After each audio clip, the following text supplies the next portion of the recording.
How's it going, guys? So figured I'd finally make a video on this beautiful piece of history here. This is actually my grandfather's US Navy Mark II K-bar.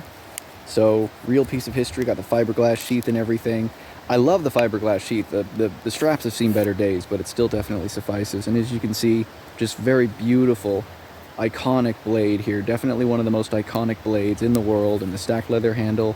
Just very, very nice, comfortable to use. Very nice piece of history. And it doesn't just sit at home and collect dust. This is definitely a staple of my usual carry when it comes to being outdoors, whether that's hiking around where I live or backpacking, camping, anything outdoorsy. This knife is usually with me. It is a very useful outdoor camping knife, and it also gives me something to practice drills with, which I'm about to do here pretty shortly.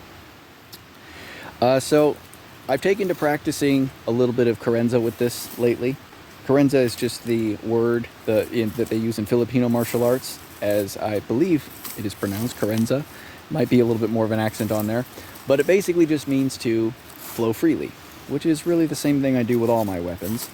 But definitely what I'm doing here is mostly inspired by Filipino martial arts, but inevitably my other stuff seeps in there too. A little bit of a Jenga sort of body sway, very natural with knife drills, as well as a little bit of my Chinese foundation might leak in there a little bit.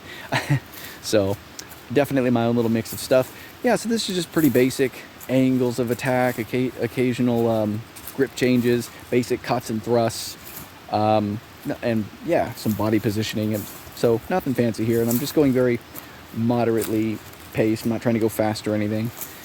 But yeah, as a combat knife, this is issued, of course, as a combat and utility knife, fighting and utility knife, rather. And you definitely know it. Like, in these drills, with this combative sort of movement, it just feels so good in the hand. It's got just enough presence, and it's still, of course, very light, so nothing exhausting about it. Moves very nicely. It's just got a good presence in the hand. That old stacked leather just feels great to grip, and it flows very nicely, switches hands, switches grips, you know, no problem at all. Just a very, very cool piece of history, and it's very nice to be able to take it and flow with it and keep a very cool tradition alive in a way, both a piece of family history and military history, and definitely a great thing to have, not just for the protection, but for the utility use as well. So figured I'd just share that with you guys here today. I'll do a more in-depth video on it in the future for sure, and I will see you in the next video.